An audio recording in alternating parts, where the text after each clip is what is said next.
A gentleman sitting beside me remarked and said, we need another Mr. There. And I knelt over and said to him, I don't think we will get any because I think God recognized how special this man was. So when the mold was made for him, God said, I can't put another one so in this man to the mold.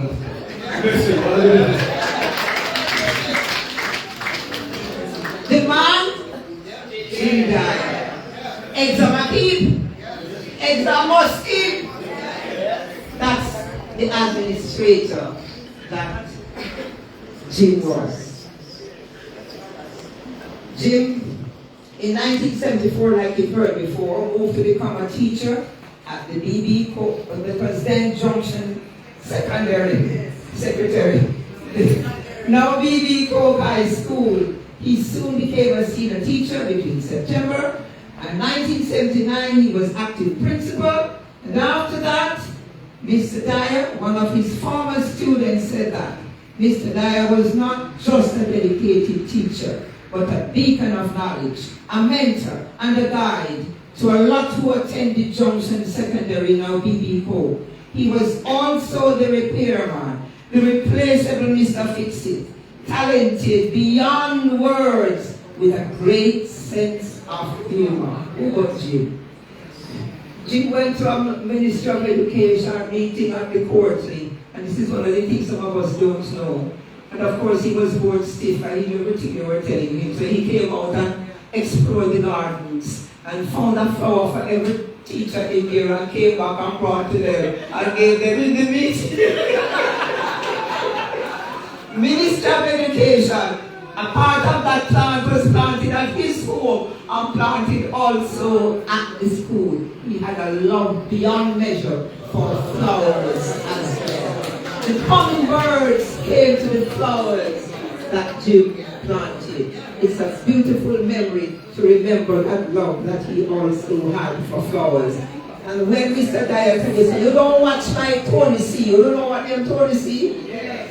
You know what them Tony C? When you have to put a certain way, and the pointed shooter, well, that was him. Mr. Dyer is loved, as you hear the fellow say, and his unwavering commitment speaks to your attendance here today. He was a loving and dedicated son who took care of his parents to the very end of their lives. He never left Miss Edna's side and did all he could for her until she passed away. He was a very supporting brother to his siblings.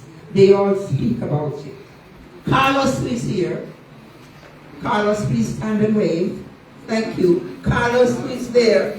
He remembers back in the 60s how he looked forward to his big brother coming home so they can play bat and ball over the ball ground.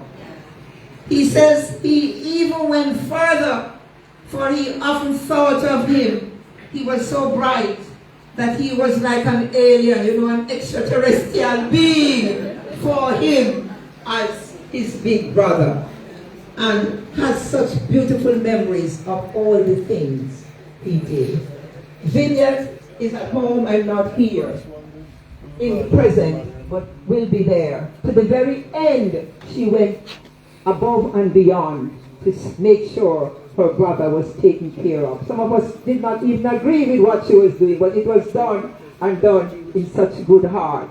And of course, I cannot go without saying Irma, my friend. Do you believe I walk from Little Comfortable Savannah and it's not boyfriend me coming to look for?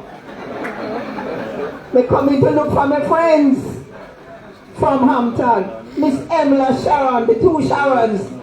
It's not mistake, it's a teacher of ours. One's a devil and one's an angel. Sharon Rodis and Sharon Elliott. Bobette Brooks and Dorothy Roy. Dee Reed was a gang of us who came together, and I walked. Sometimes when I drive in him, said, you mean the heavens I walk to come and visit my friend. Irma, she don't want to stand, but see her over there with the pretty white hair. Please stand and be seen. I'm sure she's not going to stand. But clear your neck and you will see her. Ah, she did. Thank you. There you go. Is the other sibling who is alive. And One of us is called Ernie and one of us is called Bert because we were such good friends. Ask her afterwards to say which one is Ernie, and which one is Bert. But family was so important to Mr. Dyer.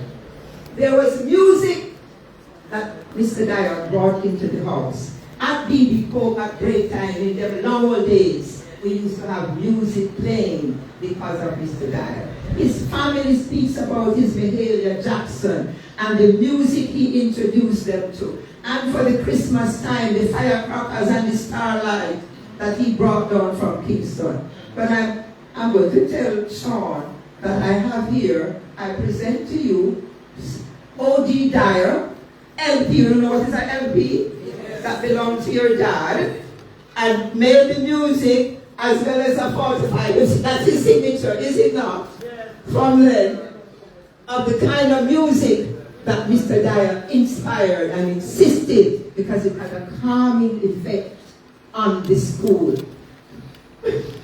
Mr. Dyer knows about the effect of music, but he believed in it. And Rev will tell you about when he tells some people to keep quiet because they're not singing the right note. Right here in church. That's Mr. Dyer for you and his love for music. When you saw him coming, you just got out of his way.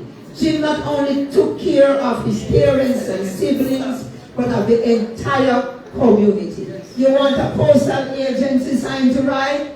Mr. Dyer. You want a sign from Junction to Bull Savannah to write? Mr. Dyer.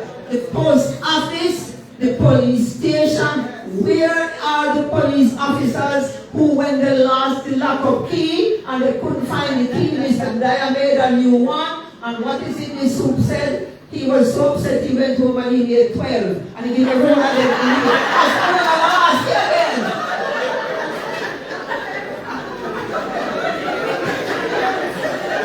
Who did it his way? Only Mr. Dyer. Made 12. Don't call me back to think to make one more key.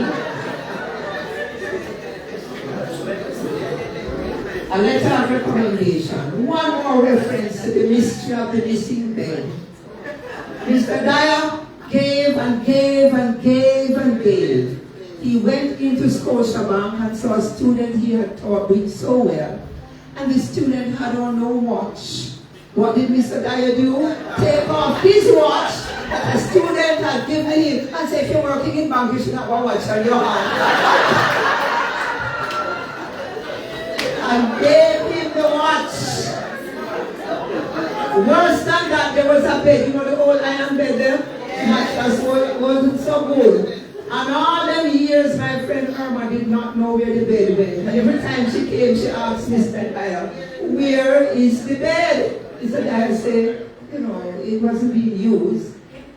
Night before last, where is Choka? Is she there? We discovered that the bed went to Choka, one of the students that he did so much for. So we looked at each other and we said, the mystery of the missing bed finally solved. There was Mr.